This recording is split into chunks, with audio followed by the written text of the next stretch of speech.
खास गरिकन केही विषयहरूमा सरकारले तत्कालै यो कमीहरूलाई पूरा गरोस् भन्ने हाम्रो आग्रह छ।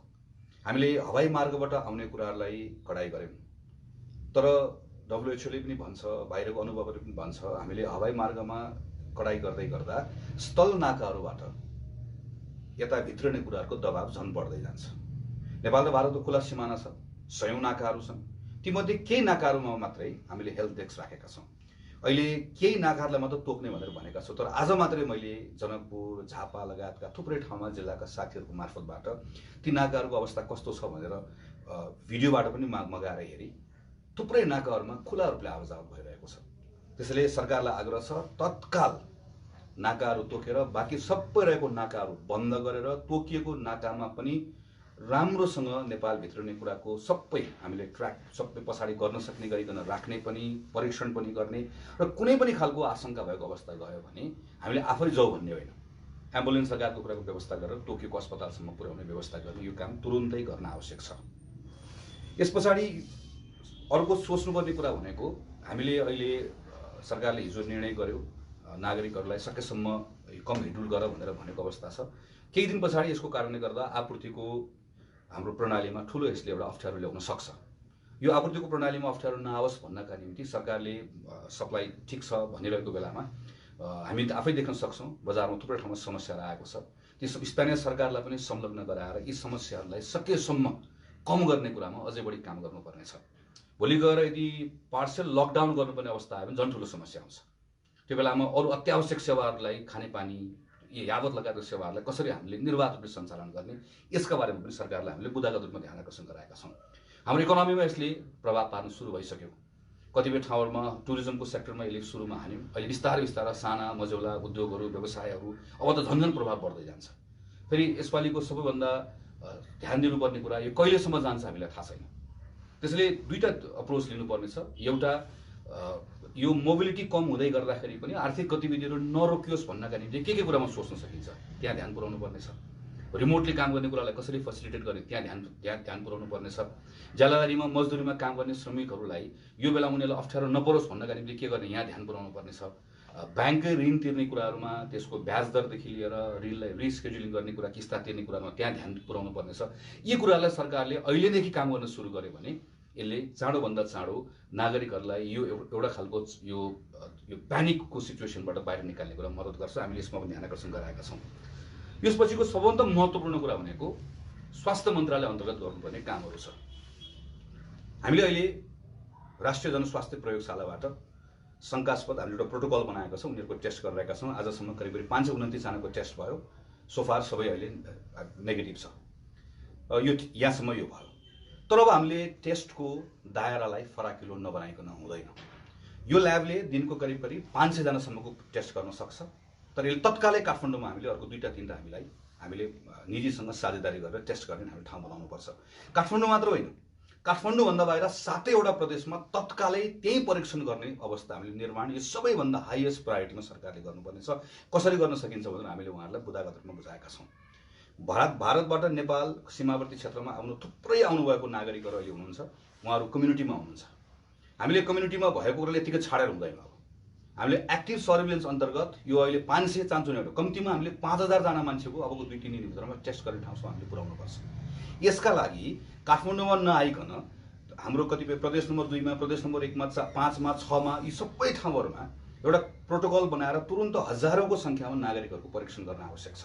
नागरिकहरूको परीक्षण गर्ने कुराको सन्दर्भमा यो प्रोटोकल बनाउँदै गर्दा प्रयोगशाला, यसै गरिकन स्वास्थ्यकर्मी, चिकित्सक, अस्पताल यो सबैजना एक ठाउँमा आएर प्रोसिडर कसरी गर्ने, अस्पतालमा कोही पनि आएको व्यक्तिलाई कसरी हामीले टेस्ट गर्ने ठाउँसम्म पुर्याउने, टेस्ट गरेको व्यक्ति यदि पोजिटिभ देख्यो भने त्यस पछाडि के गर्ने भन्ने बारेमा एक ठाउँ रहेर प्रोसिडर बनाएर तुरुन्तै अविलम्ब यसलाई सुरु गर्नुपर्छ। यसमा हामीले ध्यान आकर्षण गराएका छौँ। प्रत्येक अस्पतालमा फिभर क्लिनिक राख्ने, फिभर क्लिनिकबाट केही कुरा शङ्कास्पद देखियो भने उसलाई तुरुन्तै काठमाडौँमा अहिले हामीले तोकेको यो जनरल सेवा दिने अस्पतालबाट, हामी वीर अस्पतालबाट, पाटन अस्पतालबाट यो सेवा दिन सक्दैनौँ। हामीले सरकारले ध्यान आकर्षण गराएका छौँ। आयुर्वेद यो किर्तिपुरको केन्द्र, यसै गरिकन अरू केही प्राइभेट मेडिकल कलेजसँग गर्न सकिन्छ, प्राइभेट हस्पिटलसँग गर्न सकिन्छ, अथवा कुनै अस्पताल जोसँग गरे पनि तर डेडिकेटेड अस्पताल अहिले लिएर हामीले डेडिकेटेड अस्पतालबाट लाई चाहिने स्रोत साधन हामीले किन्ने कुरालाई फास्ट ट्र्याकमा किनौँ गरौँ, त्यसलाई थप्दैछौँ। तर अहिले रातारात हामी बनाउन सक्दैनौँ। तर हामीले रिसोर्स मोबिलाइजेसन गऱ्यौँ भने अहिले नै पनि हामी कम्तीमा पनि केही सङ्ख्यालाई सर्भिस दिन सक्ने गरिकन हामी काठमाडौँमा गर्न सक्छौँ। काठमाडौँभन्दा बाहिर पनि उदाहरणको लागि प्रदेश नम्बर 7 को सेती अञ्चल अस्पताल भनेर हुँदैन, त्यहाँभित्र हामीले अर्को डेडिकेटेड अस्पताल हामीले तयारी अवस्थामा राख्नुपर्छ। यदि यसरी तयारी अवस्थामा हामीले राख्यौँ भने हामीले अहिले ठुलो सङ्ख्यामा परीक्षण गऱ्यौँ, परीक्षणमा सबै नेगेटिभ आयो, एकदमै राम्रो भयो। तर परीक्षणमा यदि पोजिटिभ आयो भने त्यो पोजिटिभ आएको बेलामा तत्कालै हामीले चाहिने सर्भिस दिन सक्छौँ। हामीले त्यो बेलामा चाहेको बेलामा क्वारेन्टाइन गर्न, आइसोलेसन गर्नका निम्ति केही ठाउँहरू आइडेन्टिफाई गऱ्यौँ भनेर सरकारले भनेको छ। यसलाई पनि अझ स्पिड अप गर्नुहोस् भन्ने हाम्रो आग्रह छ। यो ग्यापहरू हामीले सरकारलाई बताएका छौँ र उहाँहरूले यसमा ध्यान दिनुहुन्छ भन्ने कुराको हामीलाई ठुलो विश्वास पनि छ। यसपछिको अर्को महत्त्वपूर्ण कुरा भनेको सूचनाको कुरा हो।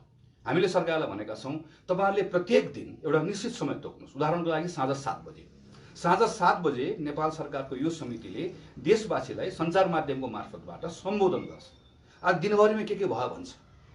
सरकारले यसरी सूचना दियो भने यसरी बाहिरबाट जुन अफवाहहरू फैलिएको छ, यो पनि भएन भनेको छ, त्यो अफवाहलाई औँला उठाउने भन्दा पनि सरकारको सूचनाले त्यो अफवाहलाई आफै त्यसलाई निस्तेज बनाइदिन्छ। त्यसले सरकारले यो इन्फर्मेसन दिनका लागि यो ट्र्याकलाई प्रयोग गरोस्। प्रत्येक दिन आज हामीले यो गर्यौँ। उदाहरणको लागि अस्तिसम्म हामीले सरकारले अनुरोध गरिरहेको थियो। हिजो सरकारले केही महत्त्वपूर्ण निर्णय गर्यो जुन निर्णयहरू सकारात्मक छ। तर निर्णय गर्न साथै एकैपल्ट बाहिर एकातिर अफवाह फैलिएको छ कि हाम्रो ल्याबमा परीक्षण भएको छैन, यो भएको छैन भनेर। अर्कोतिर एकैपटक एसएससीको परीक्षा समेत रोकिँदै गर्दाखेरि कहीँ कतै भित्र केही लुकाइएको छ कि भनेको जस्तो अनावश्यक आशंकाको स्थिति उत्पन्न भयो।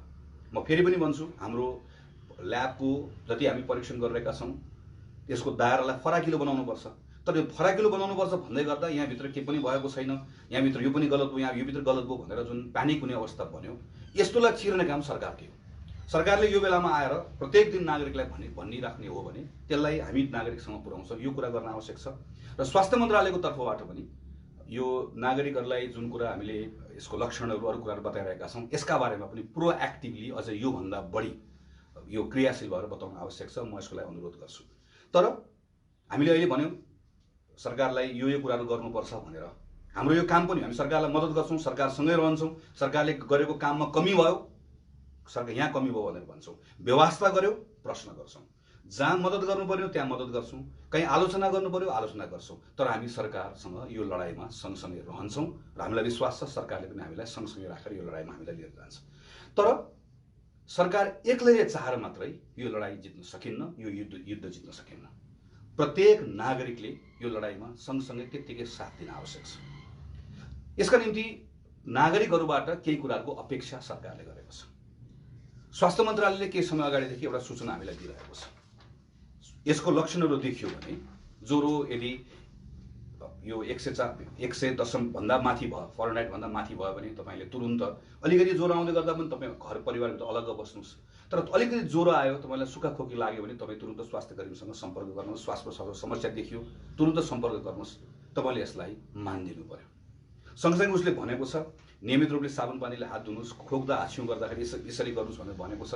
तपाईँले माछा मासु अन्डा यी सबै कुराहरू खानुहुन्छ, मजाले यसलाई प्रयोग गर्दै गर्दा तर तपाईँले यसलाई सकेसम्म राम्रोसँग पकाएर खानुहोस्। यस्ता सन्देशहरू उसले दिएको छ। यी कुराहरू तपाईँले मान्नुपर्ने हुन्छ।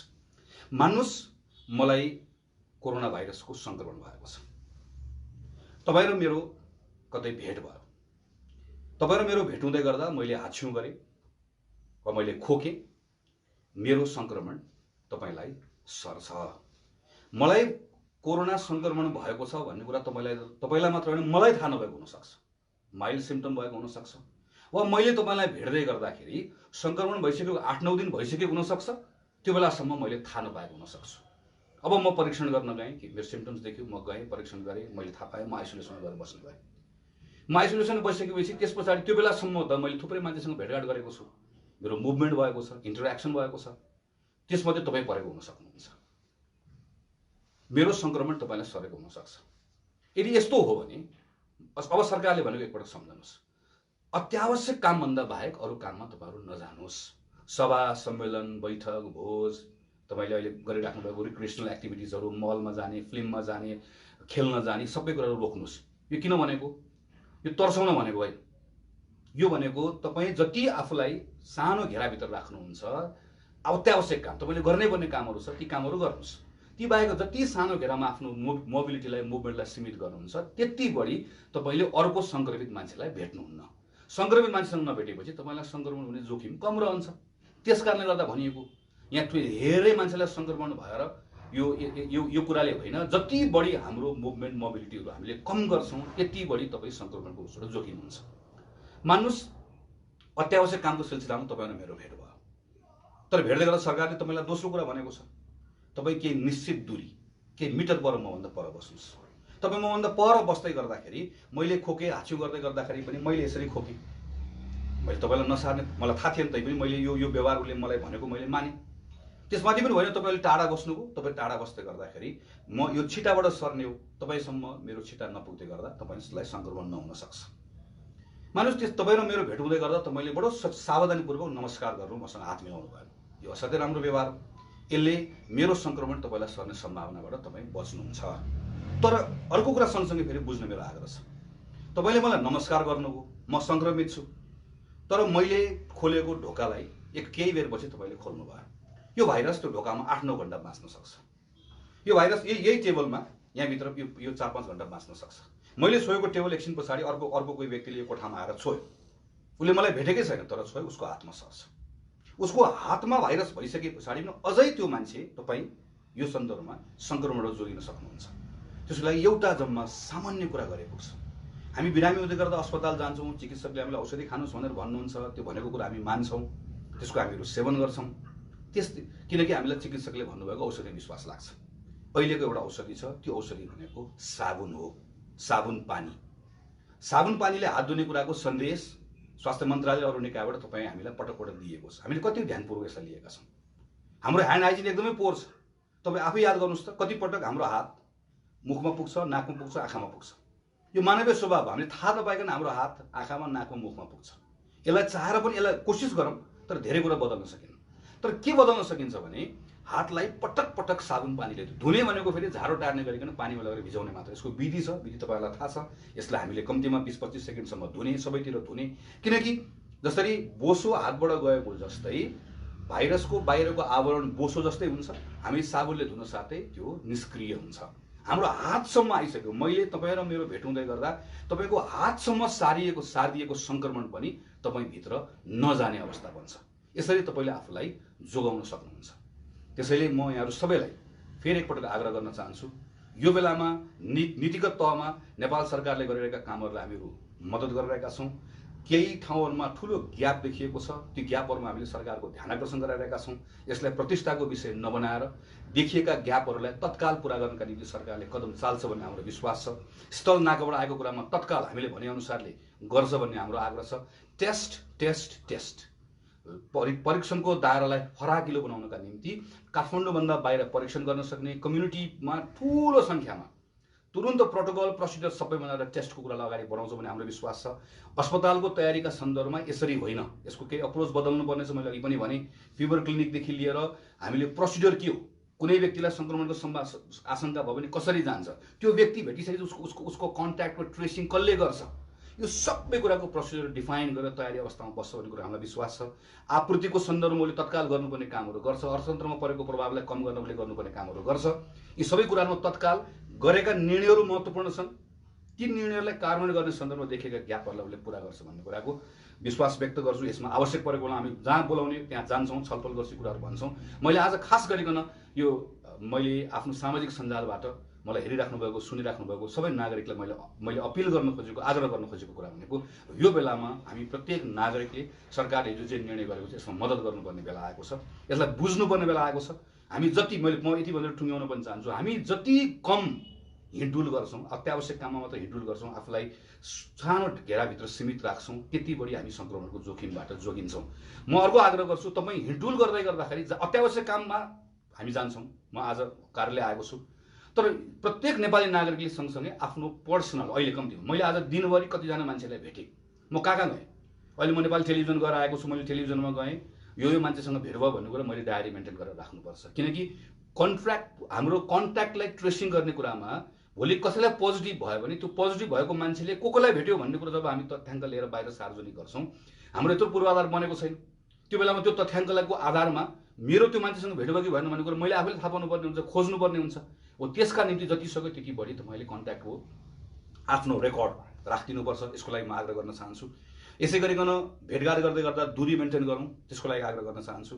र सबैभन्दा महत्त्वपूर्ण कुरा ह्यान्ड हाइजिनको कुरा, हात धुने कुरा, जति सक्यो जति सकिन्छ त्यति बढी यो यो यो यो यो अहिलेको लागि मात्र होइन, सधैँभरिको लागि काम लाग्छ। तपाईँले गर्ने, तपाईँ अरूलाई सिकाउने, यो सबै कुरामा ह्यान्ड हाइजिनको कुरामा यसलाई मान्दिन म तपाईँलाई आग्रह गर्न चाहन्छु। र गलत सूचनामा विश्वास नगर्ने, अफवाहमा विश्वास नगर्ने, यस्तो भइसकेछ विश्वास नगर्ने। सरकारले पनि यो कमीलाई पुरा गरोस्, हामी नागरिकले पनि यो बेलामा हामी आधिकारिक सूचनाहरूलाई बुझ्ने प्रयास गरौँ, तथ्याङ्कहरूलाई बुझ्ने प्रयास गरौँ।